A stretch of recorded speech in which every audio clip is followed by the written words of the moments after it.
Olá, meus amigos, olá, minhas amigas, sejam bem-vindos, sejam bem-vindas a mais um episódio número 81 do podcast Dividida. Isso aí. Eu sou o Guilherme Milani, dividindo a tela aqui comigo, como sempre, Vinícius Bringel. E aí, Bringel, como é que tá? E aí, Milani, e aí, pessoal, beleza? Então, não, continua. Pode ir, tranquilo? Tem uma bola aqui na minha cara. Ah, acho que é o reflexo da luz. É, só Dá uma isso, tem ajeitadinha brincadeira. ali É, acho que na tela do notebook, acho que dá de boa. Ah, enfim, é um ser iluminado. com certeza. Essa semana rolaram, né, as quartas de final das competições da Comebol, a Aham. Copa Sul-Americana e a Copa Libertadores da América. A gente tem a definição dos 8 semifinalistas dessas duas competições e a gente vai falar um pouquinho sobre esses confrontos que rolaram entre terça, quarta e quinta, e também os confrontos que vão chegar. Antes, uma perguntinha, Bringel. Ó, vamos lá. Vamos. De Gea, Diogo Dalot, Maguire, Martinez e Luke Shaw. McTominay, Fred, Bruno Fernandes, Sancho, Eriksen e Rashford. Alguém olhou para esse time e falou: tá faltando o Rabiot. O que você acha? Caralho, velho. Tem que perguntar isso pro Ten Hag, né? Porque, caramba, o raciocínio dele chegou na conclusão de que o Rabiot era a peça que faltava pra esse meio campo. Como ele chegou a essa conclusão? É bem complicado entender, viu? É Só no, bem É só complicado. no Manchester United que essas coisas acontecem. É só isso. Cara, É simples assim. tipo. Não, e cogitaram o Arnautovic para É, ataque, né? O Arnautovic, que foi um cara bem que é meia-boca do sacanagem. Oeste no auge dele. Imagina agora, velho. Ano Porra, aí é passado ele tava no brincadeira. Bolonha, não era? Ele tá lá ainda. Ah, ele tava ainda. Ele tá lá ainda. Ele tava na China, veio pro Bolonha e, tipo, tá lá. Eu sei lá, né? Eu não sei o que acontece que os caras têm esse tipo de ideia. Não é possível que o Honestamente, não banco sei. do Manchester United não tenha um cara decente. Pô, o Van de Beek eu acho que é melhor do que esses caras, não é não? Ah, deve ser, pô. Com certeza. Para trazer o O Rabiot, Rabiot é você, foda. você sobe alguém da base, pô. Tá É, de sobe alguém na sacanagem. base, é. Tá de brincadeira. Recua Pro alguém, ata- recua o Bruno Fernandes, sei lá, dá um jeito, né? Dá um jeito, pô. Joga com a menos. Joga com menos, é melhor. Agora, a gente entende que o Cristiano Ronaldo precisa de um reserva ali, de uma alternativa, mas, porra, daí é você chegar no nome Rabiot. do Arnautovic é foda É, também. do O Arnautovic. Arnautovic já foi recusado, né? Já não vem mesmo. Tipo, perceberam, né? A torcida meio que reclamou Um e pouquinho, né? pouquinho achou meio ruim. E aí a diretoria falou assim: talvez não seja uma boa ideia. Vamos deixar quieta essa história aí, vamos seguir em frente aqui. Vamos seguir em frente. Vamos seguir em frente aqui a gente também pular agora para o continente sul-americano. Vamos falar então de Libertadores, começar pelo principal torneio continental. Isso. Ontem a gente teve o jogo da volta entre Estudiantes e Atlético Paranaense, jogo lá no estádio Uno, em La Plata, bonitinho até o estádio Uno, reformado, né? O Estudiantes reabriu ele faz pouco tempo. Aham. E o Atlético Paranaense se classificou para a semifinal da Libertadores. Vitória de 1-0. O jogo aqui foi 0-0 na Arena da Baixada, um confronto que foi bem equilibrado, né? Assim, Aham. digo, no o primeiro confronto aqui, o Atlético Paranaense dominou praticamente todas as ações, perdeu 1,5 caminhão de gols, teve um anulado, bem anulado, e ficou assim uma sensação estranha no empate, né? De ter ficado no 0-0. Lá, o contrário, o Estudiantes dominou as ações, criou várias oportunidades, o Bento fez boas defesas, mas no final do jogo o Vitor Roque fez um gol que classificou o Atlético Paranaense, né? O Estudiantes teve um gol que eu achei bem mal anulado. Isso foi bizarro. Esse lance foi O lance foi bizarro muito estranho. demais. Na ida também Mas teve um lance assim, né? Na ida também teve anulado o pênalti, né, pro o Atlético. pênalti, o pênalti para o Atlético que o Também foi jogador mal tava. anulado pra mim. Eu não sei, eu honestamente não sei se não consigo. Tipo, eu entendo a marcação do pênalti, entendo a anulação do Ah, pênalti, entendo quem acha ruim, porque se fosse contra meu time eu ficaria muito puto. Tipo, é um lance que eu não sei opinar. Mas é, caramba. mas é assim, porque parece que ele tá guardando o braço, mas aí você fala assim, mas ele continua ampliando o espaço, né? É. Então, Não sei, eu acho bem questionável assim as duas decisões, tanto da ida quanto da volta, né? Esse pênalti no, na arena e o gol anulado do Estudiantes em La Plata. Porque o gol do Estudiantes cara, é lance normal ali. É o escanteio, aquela lambança ali, a bola sobrou pro cara, ele meteu a bica e tinha um cara perto. Só perto. Ele não tava. Ele não deu um. Porra, não fez nada, ele só tava ali ele não, perto. ele não participa efetivamente da jogada e ele não atrapalha a visão do goleiro, né? Sim, sim, de Ele forma alguma. não fica na frente do goleiro ali para que não deixa o goleiro ver, não deixa o goleiro chegar. O Bento não chegaria na bola, né? É. Foi estranho esse. E o do lance da mão, no jogo da ida, é que tem essa regra nova, né, da mão, né? Que agora Sim, mudou, tanto que no primeiro jogo do Flamengo e Corinthians também teve o gol da Arrascaeta, que também foi uma confusão, porque também foi um lance de mão. Mas esse do Atlético, eu achei que a, essa regra não se aplicou tanto assim, não deveria se aplicar tanto, mas os caras voltaram atrás. O que eu achei muito estranho, porque que nem você falou, ele tava meio que voltando com o braço ali, né? Mas ainda assim, eu acho que como o cara do Atlético tava dando a cabeçada pra bola voltar pra trás, né? sim. Ainda assim, eu acho que ele tava atrapalhando o movimento com uma É, boa chance de gol. Não era claro, mas é, era uma boa. era. a- é que o movimento todo é feito tipo meio que no contrapé, né? É, A bola vai indo para as costas, né? Tá indo na direção contrária do jogador do Estudiantes, então acho que acabou no movimento meio. Poderia ser talvez mais rápido, não sei. Mas entendi a marcação, entendi a chamada, mas assim, é um lance muito difícil. Eu acho que é um lance muito difícil, mas discutível. Acho que até o contrário do lance do pênalti, né? Do pênalti, não, desculpa, do gol. Que sim. o Bandeira deu impedimento, o VAR chamou o juiz para revisar e o juiz manteve a decisão de campo.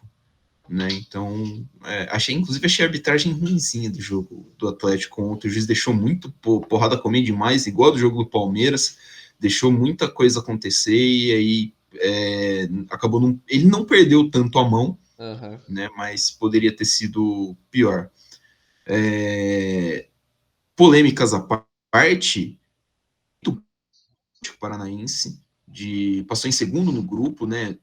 Teve alguma dificuldade em alguns jogos, mas conseguiu ali se endireitar durante o mata-mata, conseguiu fazer bons jogos, eliminou o Libertar nas oitavas, né? E Sim. agora um adversário muito difícil do Estudiantes é a sexta semifinal do Filipão na história da Libertadores. É o treinador brasileiro que tem mais semifinais, aparições em semifinal disparado. E o Vitor Roque, que fez o gol, ele tem 17 anos. A última semifinal do Atlético Paranaense, que você deve lembrar bem, que foi em 2005, ele tinha 4 meses de idade.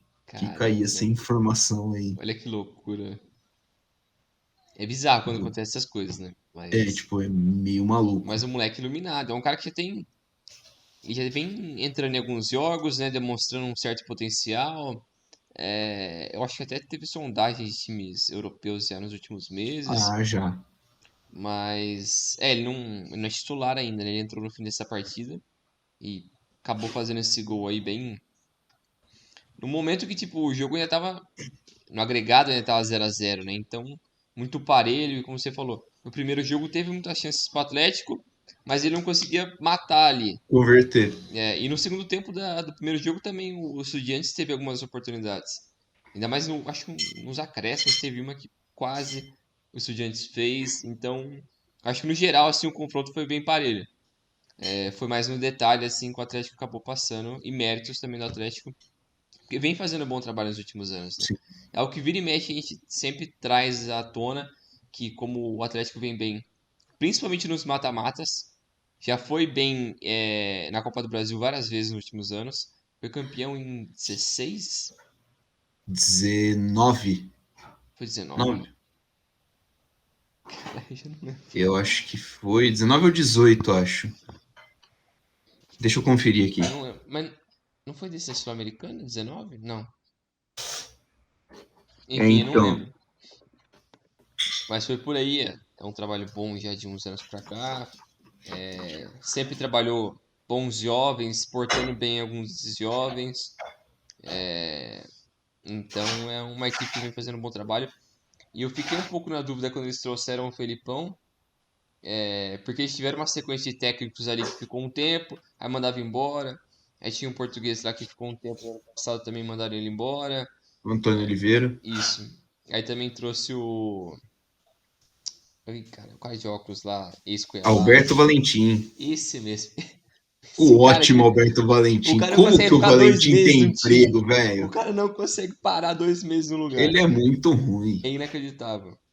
É, Mas ele é um cara também que teve uma passagem pelo Atlético.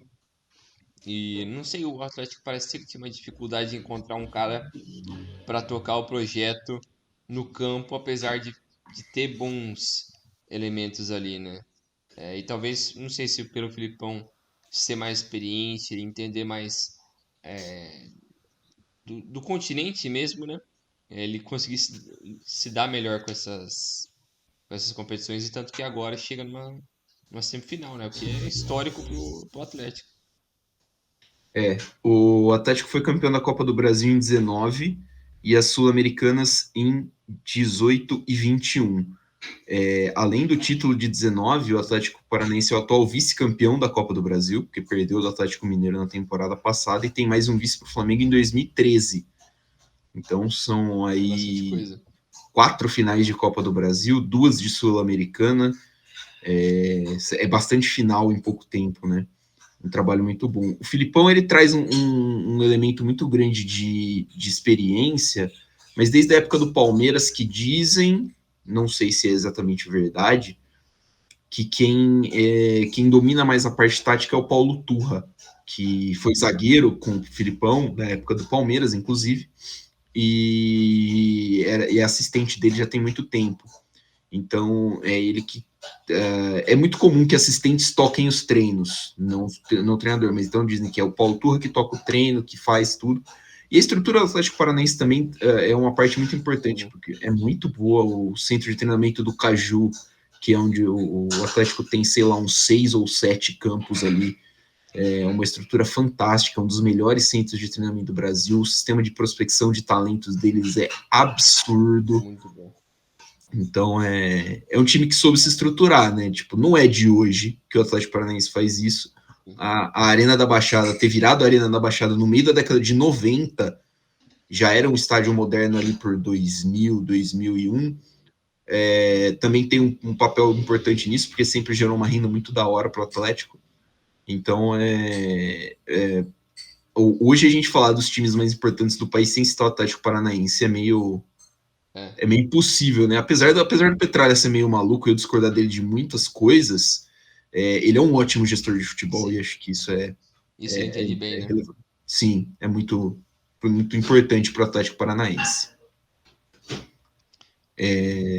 Seguimos para o próximo confronto.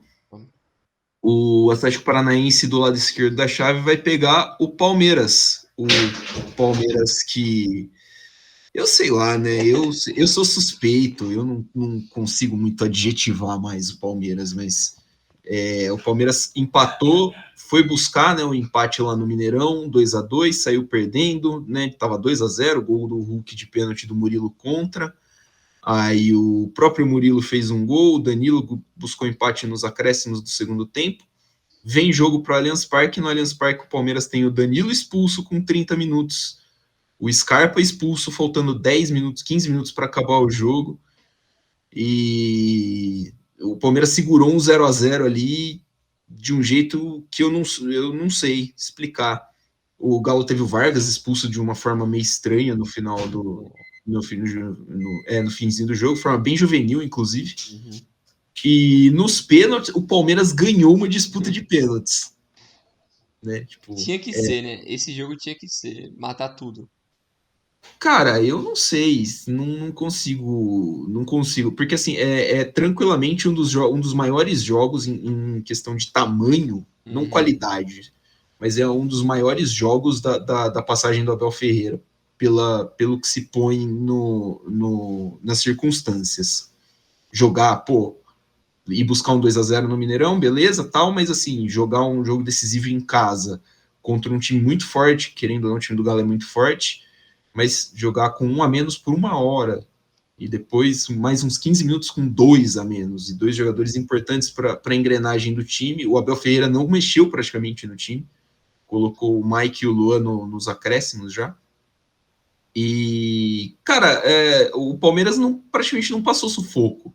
O Everton fez umas 3 defesas em chutes de fora da área e teve a bola do Jair, que passou de cabeça no cruzamento, e o chute do Hulk nos acréscimos. E assim, aí queria ouvir de você a sua visão do jogo, porque a minha visão lógico, ela tem uma certa parcialidade, Uhum. mas para mim foi um jogo que o Palmeiras soube se fechar e soube se defender. E aí é muito mérito da comissão, além de faltar o dedo do Cuca ali, que talvez não, se o Cuca tivesse há mais tempo no comando do time, a história fosse diferente. Foi o que eu pensei também. Se o Cuca tivesse chegado um pouco antes, talvez a história teria sido outra. Principalmente no primeiro jogo, que era o jogo em casa pro Atlético. Foi um jogo que ele iniciou muito bem o primeiro tempo, o Atlético dominou, teve várias chances. Poderia ter feito uns 3-0 no primeiro tempo, poderia ter feito. Só que não conseguiu é, colocar para dentro. Teve volume, teve oportunidades. O Palmeiras tentava escapar em algumas jogadas ali, mas não era tão efetivo assim no primeiro tempo. No segundo melhorou bastante, equilibrou bem o jogo e conseguiu empatar. Então deixou o confronto aberto, mas deixou aquele gostinho de, putz, pro Atlético de poderia ter feito mais. Ficou algo meio Podia ter amargo, sido né? melhor, né? É, e isso, eu não sei se pesou no segundo jogo, porque como teve todas as expulsões pro Palmeiras, que, beleza, não sei se dá pra discutir um pouco. A primeira eu acho que não é discutível, porque o A primeira é Danilo justíssima. simplesmente faltou cravar o pé do cara dentro ali, mano. O Danilo soltou o pé na perna do rapaz do Atlético e largou, né? Não tinha como. Era óbvio ali assim, não tem nem o que argumentar. O segundo é bem questionável porque teve a falta antes. Sim. Pra mim foi falta, acho que pra maioria das pessoas também foi falta. Ele marcou a falta, na verdade, né? Só que ele demorou para pitar. E aí, na sequência do lance, o Scarpa acabou largando o pé também, É, meio desequilibrado e tal. Se tivesse pitado a falta antes, não tinha não acontecido. tinha acontecido isso, é. Mas e aí, tipo, eu não sei se nesse momento, no segundo jogo, com toda a pressão que caía em cima do Atlético, de tipo, você tem dois caras a mais, você tá jogando fora de casa, é a sua chance de destruir isso, matar esse negócio.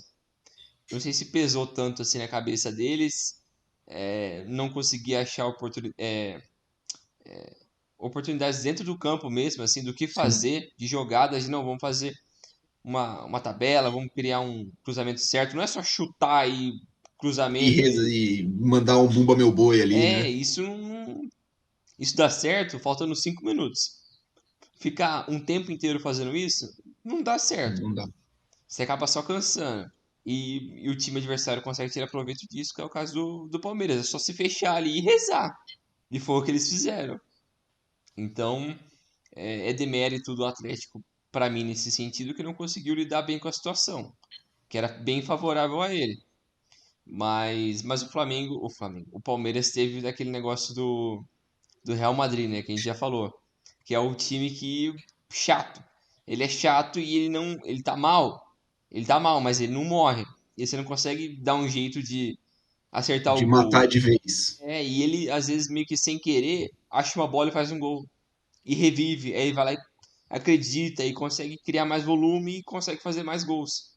E é o time que ele tem esse switch ali, né? Esse estalo que ele consegue mudar muito rápido de um time que não tá conseguindo se encontrar para um time que volta a ser um rolo compressor, assim. Então é lógico, é muito mérito do Abel, mas eu acho que é uma evolução de anos ali desde quando ele chegou. E lógico, é algo que a gente já falou. O trabalho de longo prazo, né? E esse é o ápice do trampo dele, né? O trabalho dele agora tá realmente o que ele queria. É isso. Nos primeiros anos tinha oscilação por inúmeros fatores, e esse é o trampo que ele queria. Era o time fazendo isso. Pode não ter os melhores jogadores do mundo, mas tem alguns dos melhores da América do Sul. Pelo menos boa parte das melhores opções que ele poderia ter tá no elenco do Estão Palmeiras e é ali. muito bom. Então, é muito mérito do Palmeiras, do Abel e dos jogadores também, né? Essa classificação. Então, eu acho que é totalmente, pô, válida a classificação deles, porque é a melhor equipe. Pesa um pouco pro Atlético e, pô, poderia ter sido mais porque não matou no primeiro jogo e nem no segundo. Só que é igual a gente falou, o Cuca talvez tivesse chegado um pouco antes, poderia ter feito mais diferença. É É, relativo. Porque os caras não estão relativo. jogando tão bem esse ano, né? Começaram bem no Campeonato Mineiro, mas é o Mineiro. Então, você dá uma. Deixar de Você dá lado uma isso. relevada, né? Isso. E o Turco não conseguiu, quando ele estava lá, encontrar a maneira certa de encaixar todas essas 15 mil peças que são muito boas. E até agora, nos últimos meses, que eles trouxeram mais pessoas, né? Trouxeram o Pedrinho, o Kardec, o Pavon. Pavon. E agora meio que foi em vão, porque no brasileiro eles não estão disputando título, estão fora das Copas, e é isso aí.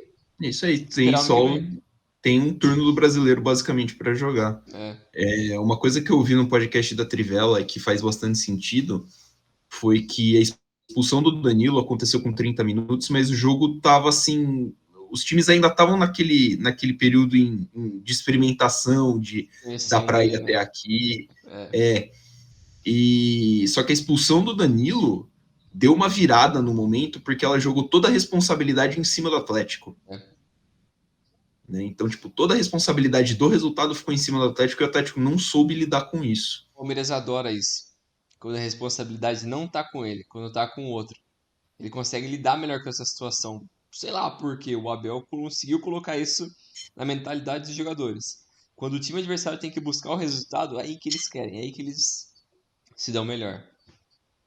Sim, e aí o que a gente falou, né, da falta de criatividade do Atlético, de não conseguir criar as oportunidades, de não conseguir criar movimentações que criassem a superioridade numérica em campo, e uma partida ruim do Hulk, partida apagada do Keno, eu acho que o Cuca mexeu mal, porque eu não teria tirado o Ademir, eu teria voltado com o Nacho no intervalo no lugar de um dos volantes já, talvez tivesse colocado até o Kardec para fazer mais volume na área, porque ele tirou o Hulk da área depois no final do jogo, que não fez sentido para mim. Então, uma conjunção de fatores e o Palmeiras soube mentalmente soube se manter. Sim, A torcida quem esteve no estádio disse que foi a melhor atmosfera de torcida do Allianz Parque, da história do estádio. Eu tenho assim um certo receio de elogiar por transmissão de TV, porque a transmissão de TV tem microfone virado. sim. Né? Então, a torcida cantou o jogo inteiro. É mais fácil você perceber pela televisão com o microfone ali na torcida o jogo inteiro. É. Mas o clima ali estava muito propício, a torcida ajudou no que é possível ajudar.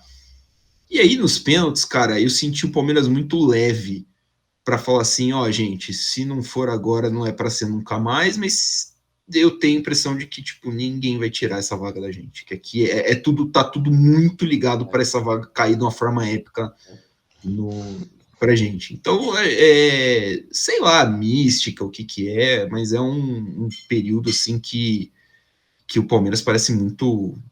Eu comentei com você e com o Léo outro dia que falei que o Palmeiras parece mentalmente indestrutível. Sim, sim. É uma impressão que eu tenho, tipo, pode perder jogos e tal, e eventualmente vai perder, Sim. mas não é a derrota que abala e derruba o ânimo do time, porque o time todo tá em um estágio, assim, de confiança muito alto. Eu também acho essa mesma coisa. Até em momentos entre o mesmo jogo, né? Ele consegue Sim, lidar muito bem com isso. Porque às vezes tem time que, tipo, Começa o jogo mal e vai até o fim mal. Aí consegue melhorar de um jogo pro outro, ou de um tempo pro outro, mas o Palmeiras consegue, pô, parece que várias vezes ao longo de uma partida consegue se adaptando. E mesmo com a mentalidade ali no limite, ali, no limite. muito bem. E isso talvez seja, se não sei o maior, mas um dos maiores períodos da história do time, né? Ah, eu acho que entra, assim, um dos principais, É. assim, acho que é um dos Talvez no maiores. papel não se compare com outros times tipo dos anos 90, 70, no Sim. papel, mas questão Mas de assim, conquistas, história, tá em junto ali, eu questão acho. do que tá fazendo dentro de campo, acho que É, acho que tá ali em cima, assim. é. E agora o Palmeiras então pega o Atlético Paranaense na semifinal, enfrenta o Filipão na Libertadores. Filipão que é o técnico que deu a primeira Libertadores para o Palmeiras, tem duas aparições em semifinal, né? A gente citei que são 6 as semifinais do Filipão de Libertadores, duas delas com o Palmeiras em 99 e 2000. Um título, é um dos maiores técnicos da história do Palmeiras, mas é um confronto muito interessante a ser notado. Não faz muito tempo o Atlético Paranaense meteu 2-0 no Palmeiras dentro do Allianz Parque, inclusive. O confronto entre argentinos, né, o único confronto em que não Loucura. tinha brasileiros, Vélez Sarsfield e Tacheres. O primeiro jogo foi 3-2 para o Vélez, no estádio do Vélez, né, no Amalfitani. O Vélez abriu 2-0. O Tajeres foi buscar o um empate depois dos 35 e o Vélez fez o gol da vitória com o Fernandes, no Julian Fernandes, já nos acréscimos, deu a vitória 3-2. Na volta, 1-0 para o Vélez, gol também do Julian Fernandes, é um atacante de 18 anos, é bom ficar de olho, que parece um jogador bem promissor. O artilheiro do time é o Lucas Jansson, que fez 2 gols também no jogo de ida. Acompanhando assim, o Vélez é o time do Cacique Medina, né, ex-técnico do Inter. Aliás, um abraço para o Inter, né? A gente vai falar um pouquinho deles depois. Assim, o Vélez vai mal no Campeonato Argentino, mas é um time que se classificou na Bacia das Almas para a segunda fase, estava no grupo do Bragantino, ganhou o último jogo para passar em segundo no grupo do Bragantino. E na fase de mata-mata, eliminou o River, eliminou o Tajeres, né, outro time de casa. Não é exatamente assim um time muito forte, mas é um time que pode dar uma incomodada, será, no Flamengo? Difícil, né? Difícil esperar algo assim. Tem dois nomes ali na equipe que acho que é bem conhecido assim, que é o Prato e o Walter Bol. Verdade, o Prato tá lá. O Godin tá na zaga. Ah, o Godin tá lá? O Não Godin tinha tá lá, o visto. Godin foi pra lá. Não tinha visto. Mas é um time que o estádio deles pega fogo. É uma loucura o estádio do Vélez. Eu vi os lances do primeiro jogo, é impressionante, assim. Parece que o estádio vai desabar. É bem característico de argentino, né? Parece que Sim, todos os estádios têm 700 anos e quando a galera pula, parece que vai quebrar tudo, balança vai... tudo. É bem, É é, bem isso mesmo. é bem coisa de argentino, mas desse confronto no geral, assim, foi loucura. O primeiro jogo foi insano. Foi muito, lógico, tecnicamente não é aquelas coisas, mas em termos de Naquela maravilha. emoção é muito bom. E isso que acho que a Libertadores é isso, essas emoções absurdas assim. Não vai ter show técnico, mas é muita emoção. Com os erros e acertos de arbitragem, deixa isso mais emocionante ainda. E sempre tem, mas foi muito bom. O segundo jogo foi um jogo um pouco mais lento. Porque o Tajeres eu acho que não conseguiu se impor muito ali dentro de casa e depois o Vélez conseguiu ainda fazer mais um gol aí basicamente decretou a classificação, né? Classificação. Nenhum dos dois times é tecnicamente assim um absurdo, né? É, Talvez o. E nem o Estudiantes, né? O Estudiantes é um time muito aguerrido, um time bastante físico, assim, mas assim, não. tecnicamente não é aquela brilhante, não é brilhante, assim. É, Tecnicamente, acho que estão os 3 abaixo do River, por exemplo. sim, Mas é um time que soube brigar e fazer os resultados, né? Conseguiu segurar o Tajeres, que aí é um confronto interno, né? Você consegue sim. manejar de formas diferentes. A ver o que vai ser feito. Então, o Vélez que pega o Clube de Regatas do Flamengo, Mengão. que eliminou o Corinthians 2-0 aqui na Arena, né? Aqui na Neoquímica Arena. 1-0 no Maracanã, gols acho que dos 3 principais jogadores do Flamengo na temporada, né, que é o Arrascaeta, o Gabigol e o E o Pedro. Pedro? O Flamengo passou pelo primeiro jogo, né? O primeiro jogo do É. Flamengo Decretou ali, né? foi bem tranquilo. O Corinthians tentou no segundo jogo brigar alguma coisa, né? Até achei que até os 20 minutos, até a saída do Maicon no primeiro jogo, o Corinthians foi bem, na medida do que se pode pedir que seja bem, né? Que é segurar o Flamengo o máximo que dá. No segundo jogo, eu não achei que foi mal, mas aí eu acho que a mexida do Vitor Pereira no intervalo acabou quebrando um pouquinho as pernas do time. Uhum. E aí ficou difícil de segurar. O Corinthians realmente precisava do resultado, então tinha que ir para cima. E aí o Corinthians não tá ainda nesse estágio, né? É. Mano, é esquisito esse elenco do Corinthians, né? Ele é muito mal montado, cara. Muito demais. E é um negócio até que a gente tava falando nesse mesmo dia aí, quando a gente tava com o Léo. Como várias peças ali já estavam quando o Vitor Pereira chegou. Renato Augusto, Paulinho, Gil, uns caras velhos que, pô, beleza, são ídolos da torcida? São, mas os caras não conseguem render. Não conseguem, eles recebem muito dinheiro. Salário absurdo, então É muito alto. acaba brecando a chegada de outros caras. Aí, ao longo da temporada, trouxeram. É, trouxe até antes, né? Trouxe Juliano, Roger Guedes, que também Sim. eram caras que um pouco questionável, assim. O Roger Guedes é novo, mas Tiriça. demais. Tecnicamente eu gosto dele, eu acho ele bom tecnicamente. Tecnicamente, eu acho que ele, agora com a saída do Willian, ele é o melhor jogador tecnicamente do Corinthians. Sim. O Willian é outro também que não conseguiu Não mostrar que correspondeu. veio, ele, beleza, ele deu essa justificativa que ele não tá se sentindo bem com o extracampo ali, com as ameaças, com a forma como a torcida tá tratando ele. Beleza, mas eu acho que ele já sabia disso quando ele tava vindo pra cá, né? Não sei o que ele Assim, esperava não carinho. foi.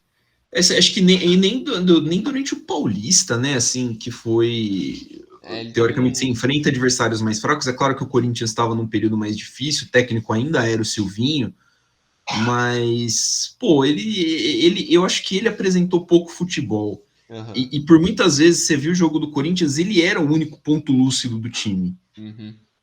Mas acho que ficou ainda muito aquém do que se esperava dele. Eu também acho. Então, dessas várias opções ali que no papel parecem ser muito boas, o Juliano, o Renato Augusto, o Roger Guedes, quem mais? O Yuri Alberto. O Yuri Alberto. São boas opções, mas Às vezes dentro de um contexto que o Corinthians não tem, né? sim, não tá pronto ainda. E eu não sei se, tipo, é num estágio parecido com o que o Abel se encontrou o Palmeiras 2 anos atrás, que o que segurou ele foi a conquista da Copa do Brasil e da Libertadores, que deu a base para ele continuar trabalhando por mais um tempo e desenvolver. Ou se o. Eu não sei se o Vitor Pereira, se ele não ganhar nada, ele provavelmente não vai ganhar nada, pelo menos nesse ano, se isso vai atrapalhar isso, ou se no fim do ano ele já vai embora mesmo, independente de qualquer coisa. Porque esse time só vai conseguir ter um rumo se ele continuar lá. Porque se ele for embora, vai trazer outro cara, com outros Que vai ter que jogadores, vai começar continuar outro. essa reciclagem infinita que não parece ter solução no Corinthians. Que é um time que há vários anos fala da falta de dinheiro e tá trazendo muitos caras com salário pesado. E não tá rendendo. em campo parece que os caras não se encontram, então é muito complicado. E tem alguns bons jovens ali, né? Mas falta ter essa mescla melhor. A questão da característica, acho que é muito, muito chave, assim, para o que o Vitor Pereira quer, que é um jogo mais rápido, que é Mais uma pressão, intenso, né? mais, uma intensidade um pouquinho maior. Ele já disse isso em entrevista. Mas aí o que eu senti, principalmente do jogo de terça-feira, agora, lá no Maracanã, é que entrou o Renato Augusto no meio do campo e o Renato Augusto não tem essa intensidade. Quebrou A o hora, time. a hora que o Corinthians perdeu essa intensidade, você deu espaço demais para o Flamengo, porque você perde a transição. O Corinthians tinha criado chances no primeiro tempo. Você acabou perdendo um pouquinho a transição, e por mais que a qualidade do Renato Augusto venha a calhar, ele é um ótimo jogador, puta, ali talvez o jogo não pedisse, entendeu? Mas aí vem também, o time precisava do resultado, e aí você precisa botar os melhores jogadores em campo. Você É, não pode morrer numa semifinal de Libertadores com o Renato Augusto, o Roger Guedes no seu banco. Se é o que tem, então é o que você tem que usar. E assim, o Vitor Pereira deu uma entrevista, acho que no jogo, depois do jogo de ida. Eu tenho que improvisar o Roger Guedes de 9, porque se eu jogar ele na ponta, ele não volta. E aí eu tenho que improvisar o Roger Guedes de 9 e o Yuri Alberto na ponta, porque senão o eu time boto o Yuri morre, Alberto, né? eu perco ali. E cara, vai fazer o quê, né? Errado ele não tá, ele tá falando a verdade. Ele tá jogando o que ele vê diariamente É, ali. Então, o mérito, assim, o Flamengo tem o mérito, claro. A gente estava até falando um pouquinho antes que o Dorival tem um trabalho bom, assim, de ajeitar a casa e fazer o simples. Né? Pode parecer que é menosprezo, mas não é, porque assim, a gente viu um monte de cara chegar aí, inventar um monte de baboseira e não conseguir fazer esse time do Flamengo jogar bola. Né? O Rogério Ceni foi campeão pelo Flamengo, ganhou o Carioca, a Supercopa, ganhou o Brasileiro, mas assim, a galera criticava porque o time não jogava bola. Acho que há controvérsias. O Paulo Souza chegou e o time dele é uma porcaria. O time do Paulo Souza era uma porcaria. Irmão, o Dorival Júnior foi lá, catou, falou assim, irmão, é assim, nós vamos meter o Pedro e o Gabigol e nós vamos construir o time ao redor desses caras. E deu certo, porque aparentemente, quando você junta talento dentro de campo e você consegue montar ali um negocinho que ative o talento de forma efetiva, dá certo, né? As chances de dar certo são maiores. Aí você tem, tipo, a fase iluminada do Arrascaeta. O Arrascaeta, tá para jogando mim, muita bola. porra, eu acho que ele é o melhor jogador do continente hoje. Tá jogando muita bola. Ele é um absurdo. Você tem jovens muito bons como João Gomes, ótimo volante, segura uma barra do caramba ali. Uhum. A venda do Arão até permitiu mais espaço para ele. Mano, o Rodinei tá jogando bem. Como é que você Tá explica? O jogando Rodinei, muita bola, velho. o Rodinei parece o Cafu. O cara não erra cruzamento, velho. O cara não erra cruzamento. É um absurdo. Tá ligado? Então, tipo, eu acho que o momento que chega o Dorival, ele fala assim: ó, não, nós vamos fazer assim. Vamos começar do simples. A gente vai montar o time assim, assim, assim. Nós vamos fazer. O movimento de ataque vai ser dessa forma. E para defender a gente faz dessa forma. E aí, a hora que você cria confiança, irmão, esquece. O jogador confiante ele vira 200 vezes melhor. Sim. Eu até tinha Então, visto um meme há uns tempos atrás que era do Rodinei. Que era a torcida vendo o Rodinei. Rodinei faz um jogo bom. Pô, o Rodinei é o melhor lateral do Brasil, não sei o que tem, pô. Rodinei erra. Pô, vai tomar no cu, Rodinei, vamos bater nesse cara, não sei o que tem. Rodinei faz um jogo bom. Aí ele fica eternamente assim. é um ciclo. É, É uma loucura, mas é isso, cara. Tipo, e ele vem jogando bem com regularidade. é. E aí você encaixa ele jogando bem com regularidade. O Everton Ribeiro, que é um baita de um jogador, ele tá jogando bola de novo. O É. Arrascaeta, o Gabigol e o Pedro, que são, sei lá, seriam titulares em quase todos os times do Brasil. Porra, né? Fica difícil. E aí, assim, você tem do outro lado um time com um elenco desproporcional, mal montado, Mas, que não que as peças não se traz um técnico por causa da mentalidade, e aí é diferente da contratação do Dorival, porque a contratação do Vitor Pereira foi feita porque assim procurou-se um técnico com tal característica, né? Ninguém chegou e falou, nós queremos o Vitor Pereira porque ele parece bonito ou, tipo, ele é da hora. Não, o Vitor Pereira tem isso de característica, a gente acredita que seja bom para o time. Só que o jogador não bate com isso, né? O seu elenco não tem isso aí. E aí fica nessa encruzilhada. O cara tem que fazer uns remendos para ver se o time joga meia dúzia de minutos de bola, tem que se apoiar nos moleques da base. O Duqueiroz, que é bom jogador, mas, né, tipo, tem o Cantilho tá jogando bem, tem o Adson, tem o moleque esquerdo, ponto lateral esquerda lá, o Piton, Isso. que é reserva do Fábio Santos, mas assim, já foi usado em várias posições, é difícil. Aí eu devolvo com uma pergunta, Bringel. A campanha do Corinthians na Libertadores, ela foi ok, foi boa, foi ruim, foi longe demais. É que assim, o Corinthians não fez gol no mata-mata. Foram 4 jogos, 2 empates e 2 derrotas, sem gols no mata-mata. O Corinthians ganhou 2 jogos na Libertadores, de 10. Caramba. Fez 5 gols. Assim, numericamente é feio. Mas aí você tem derrota para o ex-Red, lá na Bolívia. Tem um empate com a ex-Red aqui, inclusive, na Neoquímica Arena, com vaia da torcida. Assim, a campanha foi boa. Você para pensar que é uma quartas de final. Caiu na quarta de final por um dos times mais ricos e fortes do continente, talvez ou mais. E a temporada do Corinthians vai para onde a partir daqui? Porque tem decisão no fim de semana, tem decisão no meio de semana. Como é que faz? É complicado, né? Eu acho que você tem que primeiro partir do questionamento de tipo, no início da temporada, o que você esperava do Corinthians? Eu esperava no máximo umas oitavas da Libertadores. Ou talvez umas quartas. Se desse um chaveamento que favorecesse ali. Era isso. Não esperava muito mais do que isso. Porque a equipe do ano passado, eu não botava muita fé.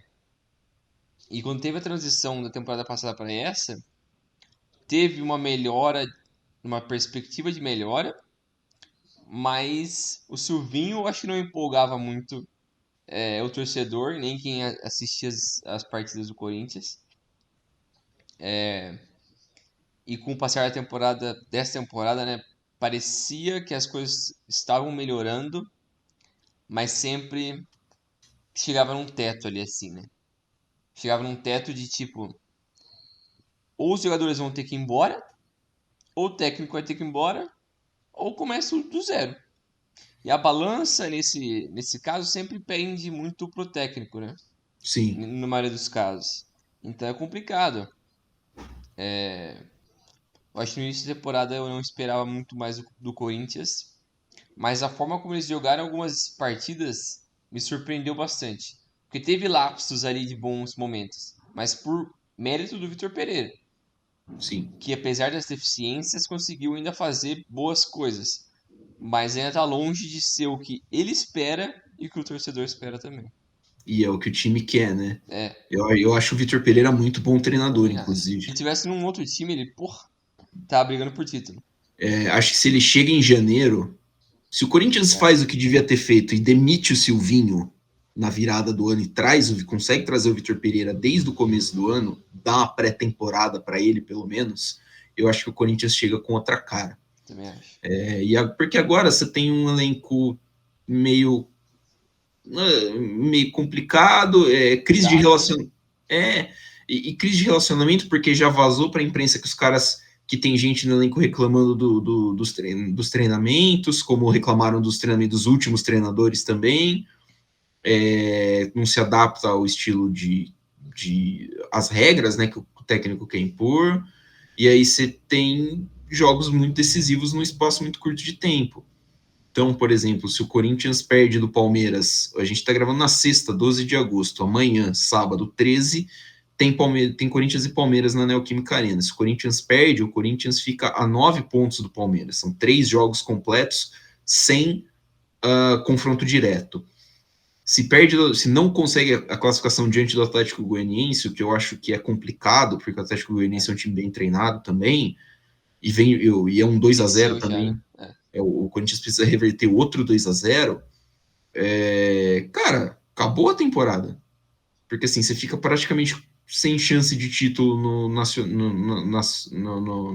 Brasileirão e as Copas você já está eliminado. E aí você faz o quê? É a hora de você sentar e pensar. Eu faço a limpa do elenco agora, dou na mão do técnico e falo assim: carrega esse time até o final da temporada e ano que vem a gente vê.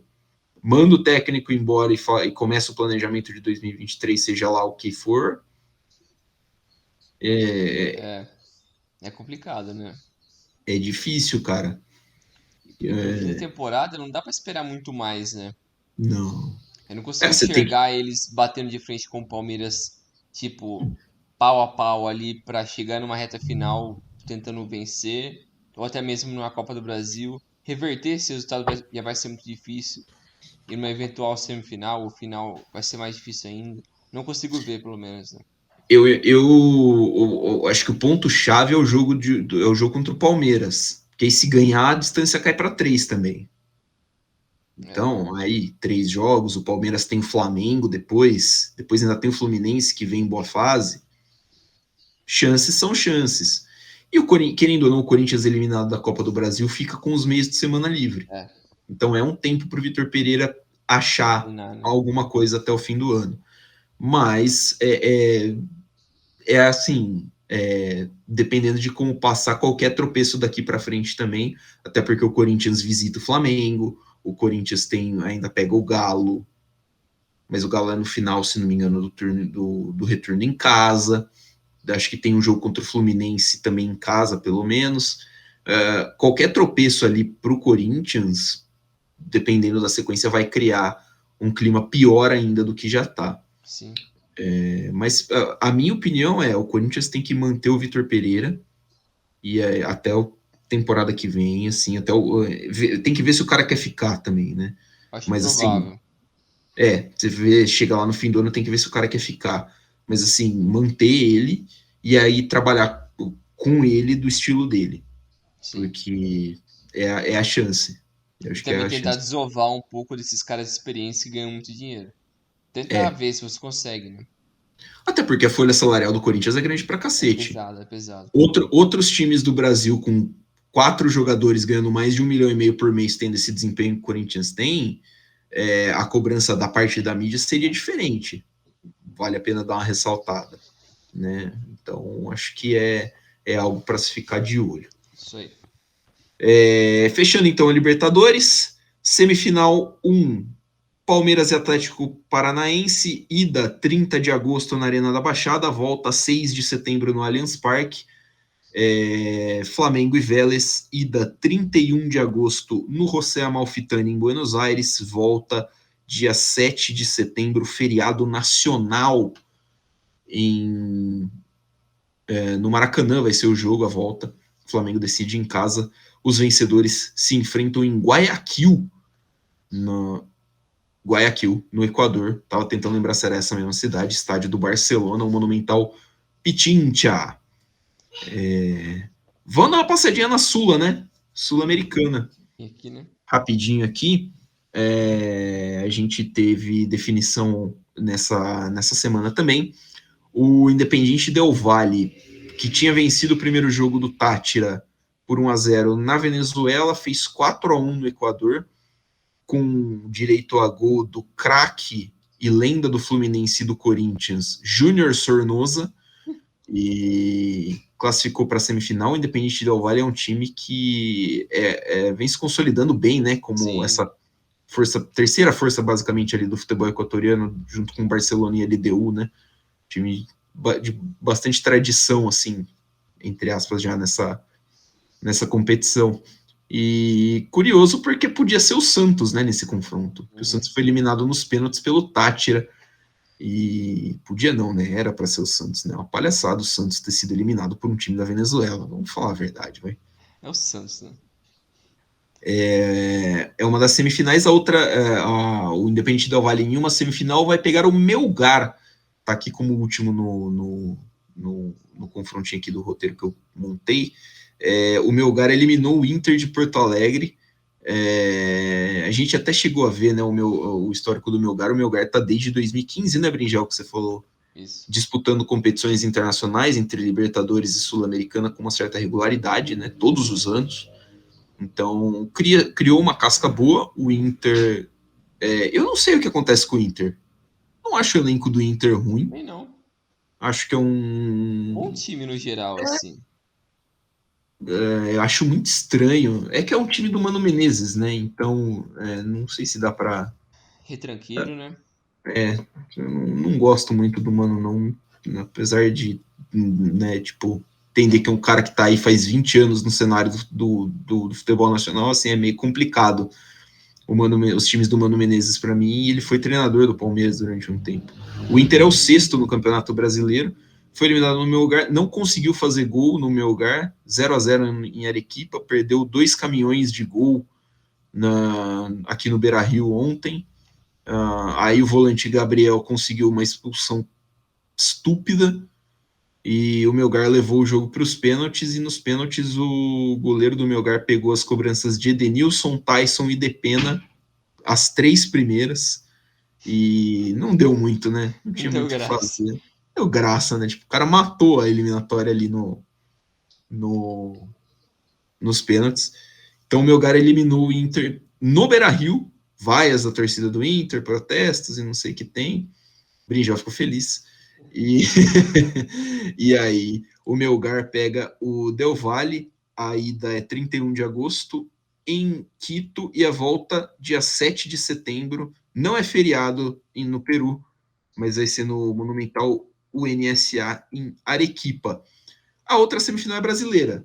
A outra semifinal da Libertadores é brasileira. O Atlético Goianiense pegou o Nacional do Uruguai, que contou com a volta do Luiz Soares e muita festa. O Soares estreou, inclusive, no jogo de ida, que foi lá no Gran Parque Central. O Atlético Goianiense fez 1-0 com o Luiz Fernando, ganhou o jogo lá, e aqui no Serra Dourada o Atlético Goianiense passou o trator com uma facilidade 3-0.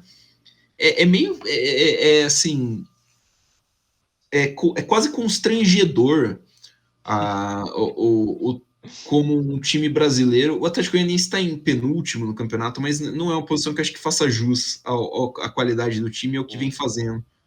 Que é semifinalista da Sul-Americana, pode ser semifinalista da Copa do Brasil também, né?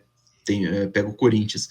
Mas assim, puta, é quase constrangedor com um time de meio de tabela que briga para não cair no Brasil, passa o carro tão fácil num dos maiores times do Uruguai, né? Tipo, Mas mostra também, isso mostra, exemplifica bem o desnível da América do Sul atualmente, né? Como as sim, equipes, os campeonatos no geral, né, estão com uma diferença de poderio financeiro e técnico muito grande entre elas, principalmente do Brasil, entre as outras.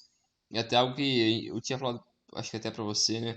Que eu vi bastante vídeo essa semana, matéria sim. de canais sul-americanos reclamando bastante disso, né? De como tá ficando as competições sul-americanas estão virando basicamente um torneio só de brasileiros. Isso é muito por conta da bizarrice que é a classificação do brasileiro para a Sul-Americana e para a Libertadores, que daqui a pouco o 15º vai para a Libertadores e o rebaixado vai para a Sul-Americana daqui a pouco, porque é absurdo, todo mundo vai para uma competição sul-americana. O Brasil tinha 9 times na Libertadores esse ano, pô.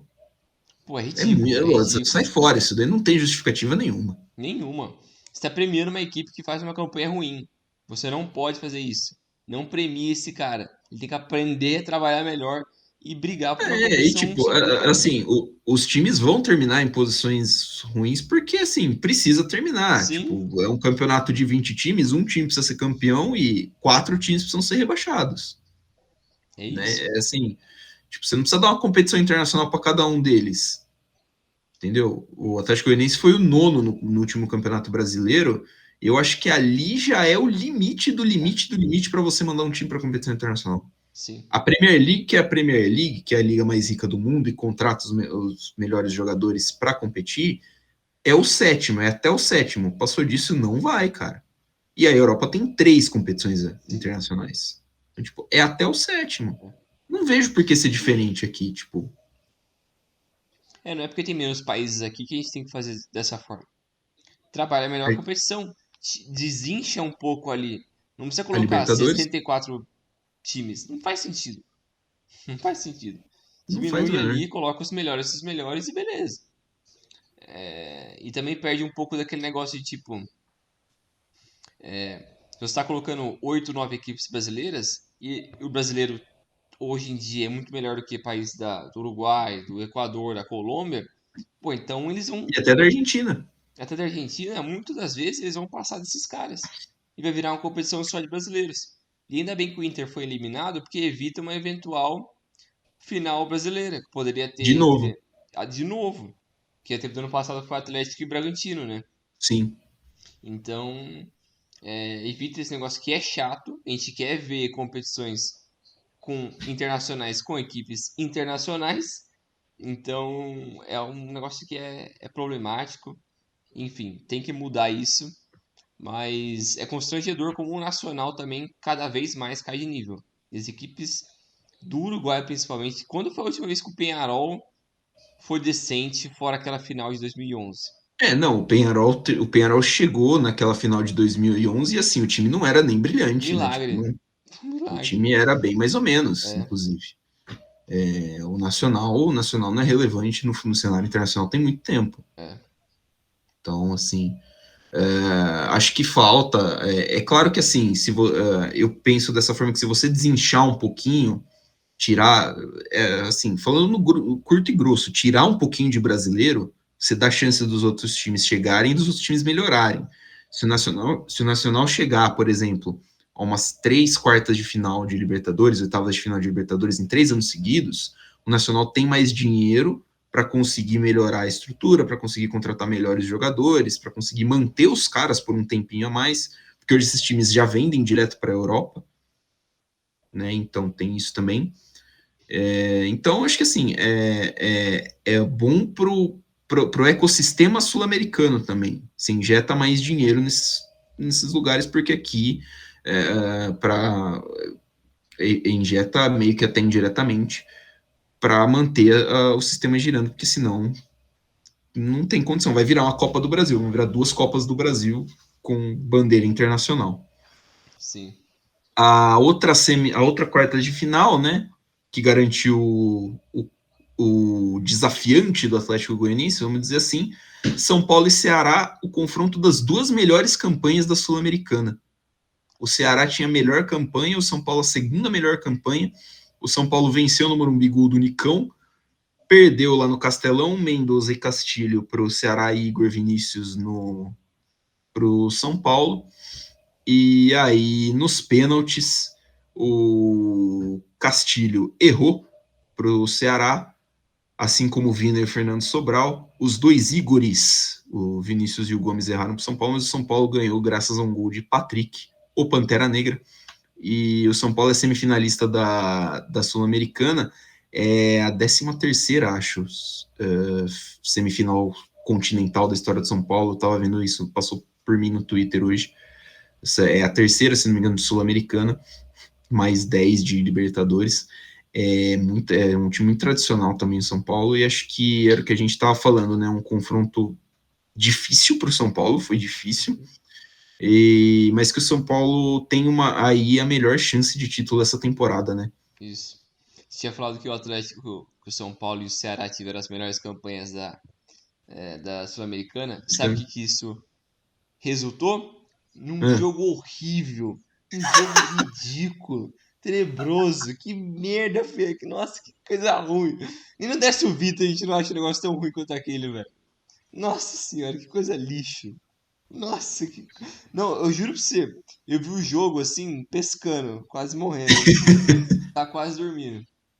Acabou o jogo, pensei, mano, eu preciso dormir, porque esse negócio tá acabando com a minha cabeça, esse jogo do caralho. Eu fui dormir, falei, chega de São Paulo, velho, vai cagar. E foi Ai, ridículo, foi muito ruim. Sabe aquele negócio que a cada 5 minutos acontecia aquele lance? Que a bola chega numa defesa, aí o zagueiro vai lá, mete uma bicuda. A bola vai pro meio, 5 caras tentam cabecear.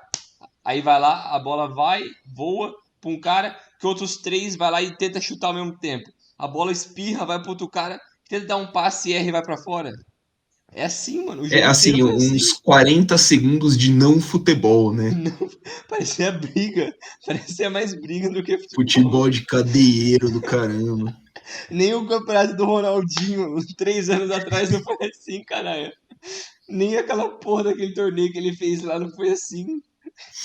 Que tristeza, velho. Mas, mano, mas falando sério, essa é definitivamente a melhor chance do São Paulo para ser campeão. É a melhor do Atlético também e era a melhor do Inter também. Sim, Mas eu acho que, tipo, é engraçado essa situação que o Atlético se encontra, que tá sendo quase rebaixado, mas tem que escolher entre botar todas as suas forças nas Copas, porque pode gerar muito mais dinheiro se passar de fase, mesmo se não for campeão, do que brigando para continuar se mantendo na Série A, que a briga é um pouco mais difícil. Por sim. mais que tem mais jogos por fazer, em tese, mais chances para sobreviver, mas a recompensa a curto prazo ali é muito maior nas outras duas, né? Então eu entendo esse foco que o Jorginho tá fazendo. O Jorginho também que chegou lá não faz muito tempo, né? Acho que ele chegou no começo do Brasileirão, se não me engano. É, mas também tá fazendo um bom trabalho, a equipe vem fazendo boas campanhas, por isso que chegou agora na semifinal da Libertadores, da Sul-Americana Sul-Americano. e tá quase na semi também da Copa do Brasil, porque venceu 2-0 o Corinthians no jogo de ida. Então, vai ser um bom jogo. Vai ser um bom jogo e eu acho que o São Paulo é sim o favorito entre os 4 semifinalistas, porque obviamente tem mais história, tem melhores jogadores, então, mas não vive o seu melhor momento. Eu acho que o São Paulo tem muita dificuldade num passado recente de lidar com a adversidade quando o adversário dele é menor, entre aspas, ou tem menos tradição, ou ele tem que se impor ali. Quando o Não, ti- não, não tem aquela cancha de bater de frente, né? Aquela é, tradição de bater de frente com o São Paulo. é, por isso que o São Paulo joga melhor quando ele enfrenta um Corinthians, um Palmeiras, sei lá, uma equipe desse nível, ele, por mais que ele pode perder, ele se mostra melhor, se sente mais à vontade do que nesses jogos com equipes menos tradicionais. Mas ainda assim, eu acho que é a melhor oportunidade de longe. Tem que dar a vida ali para tentar passar do Atlético. E numa final, cara, vai ser em Córdoba, não vai ser a final? Ia ser em Brasília, mas a Comebol descobriu alguns meses atrás que parece que vai ter eleição, né, esse ano aqui no Brasil. E não, Será? eu Sabia fico não? eu fico impressionado com essas coisas, né? A gente pensa que não vai ter amadorismo, mas estádio Mário Alberto Kempes, sim, em Córdoba, foi o estádio onde o Tajeres perdeu É, do Vélez ontem, quarta-feira, na verdade. Vai ser lá. mas. E numa eventual final, eu acho que esse time do São Paulo é o que ele curte. É um jogo único, fazer um gol e ficar pra trás ali sofrendo desnecessário, mas ficar ali sofrendo e jogar, chutar a bola pro Caleri ali pra ele tancar uns 3 caras e se ferrar sozinho. É isso que o São Paulo quer. A receita é tocar no homem, né? Toca no Caleri que é gol. A receita é tocar no homem.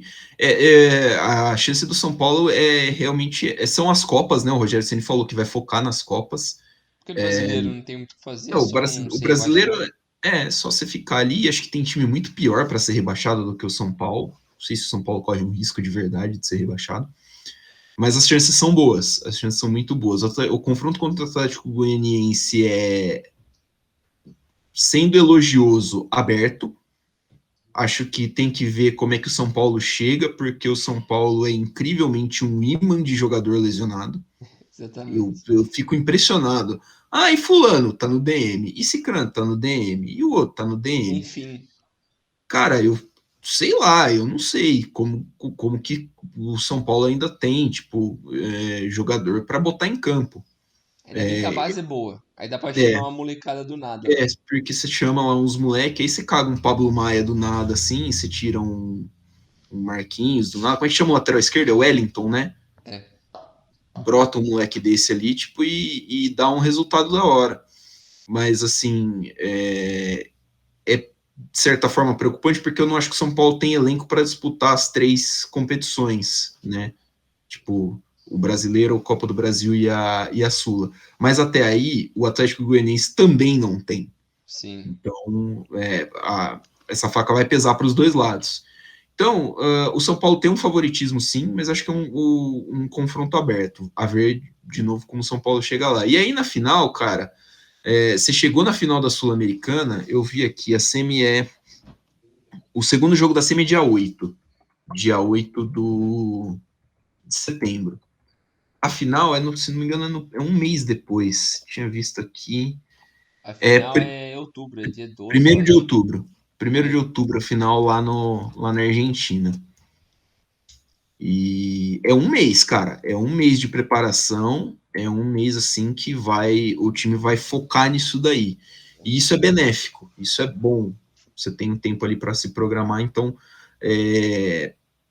todo respeito aí ao outro lado da chave entre Independente Del Valle, que parece ser um time que está ali, né, se acertando, um time um time de empresário, né? Então você não tem uma base grande por muito tempo, vende jogador para lá, para cá. Então, assim, é um jogo que o São Paulo vai ser favorito. E acho que é uma chance muito grande de talvez quebrar aquela zica, né, da Copa Sul-Americana de 2012, 10 anos atrás, inclusive. Quem sabe se jogar 2 tempos de uma final de Sul-Americana, né? Quem sabe não dê Desencanta. certo, né? Tipo, volta, né? Ou quebra o feitiço, assim, né? E o São Seria Paulo bom, seria bom. tá fazendo falta já o negócio. Mas é isso aí, Atlético Goianiense e São Paulo, Atlético Goianiense, a ida vai ser no Serra Dourada, a volta no Morumbi.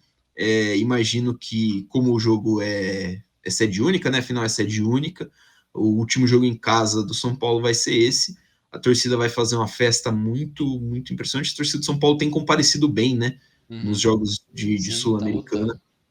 Tá enchendo bem o Morumbi, recepcionando bem o time, com festas e tudo mais. Imagino que não vai ser diferente.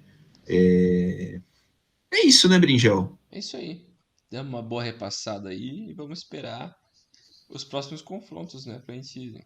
Acho que dá pra até voltar nesses questionamentos ali, assim, dos desníveis das competições sul-americanas e tal. Sim, Buscar mais um pouco mais de resposta nessas próximas semanas, enquanto a gente não tem definições, né? exato. Buscar aí algumas soluções que podem ser feitas. E que a gente pode dar de ideia, né? Porque a Comebol, esse Não vai fazer contrato, nada. a Comebol não vai fazer nada. Esse contrato da Comebol da Libertadores com as TVs, né? Que vai manter esse formato, ele vai até 2027. Nossa. Então, se preparem porque a gente tem aí mais alguns anos dessa morosidade que deve ser ter, sei lá, basicamente os mesmos 5 clubes chegando sempre nas semifinais das competições. Isso aí. É isso mesmo, então. Ficamos conversados, Bringel. Até semana que vem. Valeu, Milani. Valeu, pessoal. Até a próxima. Valeu, galera. Valeu, Bringel. Até a próxima. Sigam-nos nas nossas redes sociais, @Dividida Podcast em todas elas. Recusa imitações. Um abraço.